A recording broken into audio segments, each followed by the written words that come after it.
First 2017 ఎలక్షన్స్లో ఆయన నేను ఇద్దరం కలిసి పోటీ చేశాము.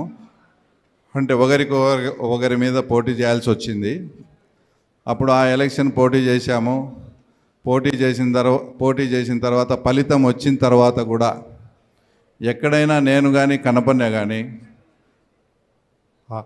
అలాగే కడప ఎయిర్పోర్ట్లో కానీ, అలాగే హైదరాబాద్ ఎయిర్పోర్ట్లో కూడా కలిసినప్పుడు కూడా ఎక్కడ నాతో పాటు పోటీ చేసినాడని కానీ, అవతల పార్టీకి సంబంధించిన వ్యక్తిని కానీ ఎప్పుడు కూడా చూసుకోకుండా చాలా ఆప్యాయంగా పలకరిస్తూ, అంటే ఎంతో కూడా సాన్నిహిత్యంగా కూడా ఉండేవాడు ఆయన. అసలు ఒక్కోసారి ఎయిర్పోర్ట్లో ఎక్కడైనా కలిసినప్పుడు ఆయన పక్కన వేరే వాళ్ళు కూర్చున్నా కూడా ఆ ఫ్లైట్లో ఆయనే పక్క నుండి అతను రిక్వెస్ట్ చేసి నన్ను దగ్గరికి పిలిచి, ఆ తర్వాత ఇద్దరం పక్కపక్కన కూడా 3-4 టైమ్స్ జర్నీ చేసినాం. అంటే ఒక 45-50 మినిట్స్ ఇద్దరం కలిసే పక్కపక్కన కూర్చొని కూడా జారీ చేశాం. అంటే ఎక్కడా కానీ ఆయనకు వేరే రకమైన ఆలోచన కానీ, అంటే ఇద్దరం కలిసి పోటీ చేసినామే అని కానీ ఎక్కడ ఆ తారతమ్యమే లేకుండా ఎంతో సౌమ్యంగా కూడా నాతో చాలా హాయిగా కూడా గడిపిన సందర్భాన్ని తర్వాత ఈ సందర్భంగా కూడా మేమంతా కూడా గుర్తు చేసుకోవాల్సి వచ్చింది. అలాంటి వ్యక్తి అలాంటి వ్యక్తిని మనం పోగొట్టుకోవాల్సి వచ్చిందంటే కూడా అందరి తరపున కూడా చాలా మనస్ఫూర్తిగా కూడా బాధపడాల్సిన పరిస్థితి. ఇప్పుడు అంటే వాళ్లకు అలాంటి వ్యక్తికి ఆ రకమైన చావు వచ్చిందనేది కూడా ఇక్కడ చాలా చాలా బాధాకరమైన విషయం. తర్వాత అదేదో ఆ రోజు ఇన్సిడెంట్ జరిగిన తర్వాత అప్పట్లో నాకు ఫోన్ వచ్చినప్పుడు ఎక్కడ కనపడినా కూడా చాలా ఆప్యాయంగా మాట్లాడాడు కదా అని ఆయన పలకరిద్దామా, ఆ తర్వాత ఆయనను ఇలా జరిగిందేమని వాళ్ళ ఇంటికి కూడా వెళ్ళాలి, వాళ్ళ ఇంటికి కూడా వెళ్ళి వాళ్ళ భార్య పిల్లలను కూడా పలకరిద్దామనే ఆలోచనతో మేమున్నాం.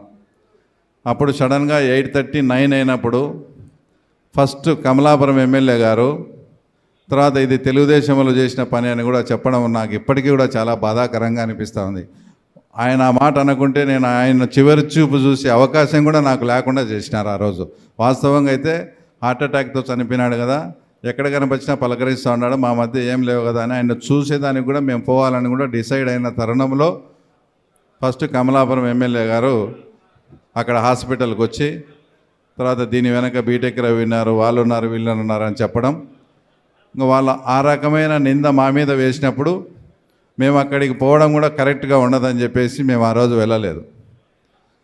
అంటే మీరన్నీ కూడా ఇప్పటికీ ఇది 5 సంవత్సరాలు అయింది గడిచిపోయి, ఇక్కడ అందరూ కూడా మీరు కూడా అంతా కూడా వాస్తవాలన్నీ కూడా గమనించుంటారు.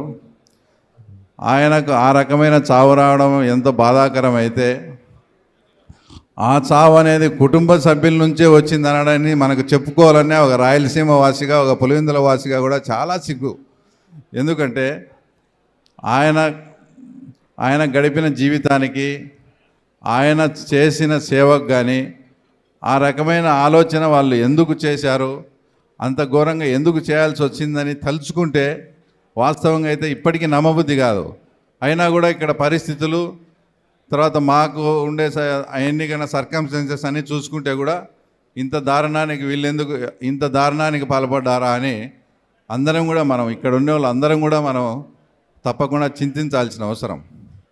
సరే, మీ పర్సనల్ ప్రాబ్లం ఏదో ఉండి మీరు ఏదైనా చేసుకోండి అనుకోండి.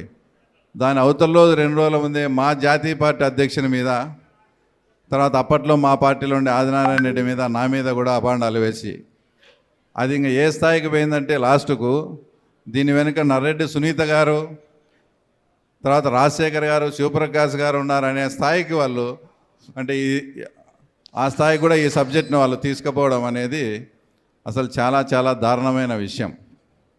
లాస్ట్కి ఏమైంది, తర్వాత మేము ఆ రోజు అప్పట్లో ఆ మర్డర్ జరిగిన తర్వాత వీళ్ళు కూడా, అంటే ఈరోజు ఎవరైతే ఈ సభ నిర్వహిస్తున్నారో మన సునీతమ్మ కావచ్చు, రాజశేఖర్ వాళ్ళు కావచ్చు, అప్పుడుండే పరిస్థితులను బట్టి వాళ్ళు చెప్పే విధానాన్ని బట్టి ఆ తర్వాత వాళ్ళు కూడా మేము కూడా దాంట్లో భాగస్వాములేమో అనే అనుమానం కూడా వాళ్ళకు వచ్చింది. అంటే ఆ పరిస్థితులు కల్పించారు.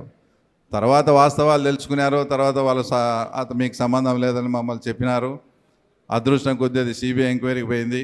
సిబిఐ ఎంక్వైరీలో వాస్తవాలన్నీ తేలి ఓపెన్గా క్లియర్ కట్గా ఉన్నా కూడా తర్వాత ఇప్పటికీ కూడా వాళ్ళు సాక్షి పేపర్ అడ్డం పెట్టుకొని అందరి మీద ఇక్కడికి వచ్చిన వాళ్ళలో చాలామంది మీద కూడా తర్వాత ఈ రకంగా దుష్ప్రచారం ఇది చేయడం చేస్తూ ఉన్నారు. ఎప్పుడైనా కూడా అంతిమంగా కూడా న్యాయమే గెలుస్తుంది తప్పకుండా. ఆ తర్వాత ఇంకో విషయం ఏంటంటే ఇక్కడ కడపలో ఈ ప్రోగ్రాం పెట్టుకోవాల్సి వచ్చింది. ఈ ప్రోగ్రాం కూడా వాళ్ళ సొంతది కాబట్టి ఇక్కడ పెట్టుకోవాల్సి వచ్చింది. తర్వాత దీనికన్నా ముందు ఒక చిన్న ఇన్సిడెంట్ కూడా జరిగింది. గతంలో మేము కూడా అక్కడ ఏదన్నా పార్టీ కార్యక్రమం నిర్వహించాలని అక్కడ ఫంక్షన్ హాల్లో కూడా 20,000 అడ్వాన్స్ కూడా తీసుకొని రిసిప్ట్ కూడా ఇచ్చారు. అందులో మేము మామూలుగా అయితే ప్రోగ్రామ్ చేయలేదు, మా స్టేట్ లీడర్స్ వస్తా అంటే పెట్టాం. 1కి 10 సార్లు అడిగి పెట్టాం. సరే అని ఫంక్షన్ హాల్ ఇచ్చి లాస్ట్ 2 మినిట్స్లో మేము మమ్మల్ని చంపుతామన్నారన్నా మాకు ఇబ్బంది పడుతున్నామన్నారు. అదే పరిస్థితి కూడా ఈరోజు వాస్తవంగా కడపలో పెట్టాల్సింది, యాక్చువల్గా పులివెందులో పెట్టుకోవాల్సింది. ఆ తర్వాత పులివెందుల్లో అక్కడ ఫంక్షన్ హాల్ పెడుతుంటే 50,000 రూపాయల డబ్బులు కూడా తీసుకొని రిసిప్ట్ ఇచ్చి అదంతా డాక్యుమెంటల్ ఎవిడెన్స్ ఉంది. రిసీవ్డ్ క్యాష్ రిసీవ్డ్ అని చెప్పి ఆ ఫంక్షన్ హాల్లో కూడా పెట్టి అక్కడ ఏర్పాటు చేసుకుంటే తర్వాత అక్కడ కూడా వాళ్ళని బెదిరించి తర్వాత ఇంత దూరం తీసుకొచ్చేట్టుగా చేశాను. లేదంటే ఈ సంస్మరణ సభ వాస్తవంగా అయితే పులివెందుల్లోనే మనం పెట్టుకోవాల్సి వచ్చింది. పులివెందుల్లో ఫంక్షన్ హాల్లో కూడా ఇవ్వకుండా బెదిరించే పరిస్థితులు ఉన్నాయంటే ఒక్కసారి మీరు కూడా ఆలోచన చేయండి.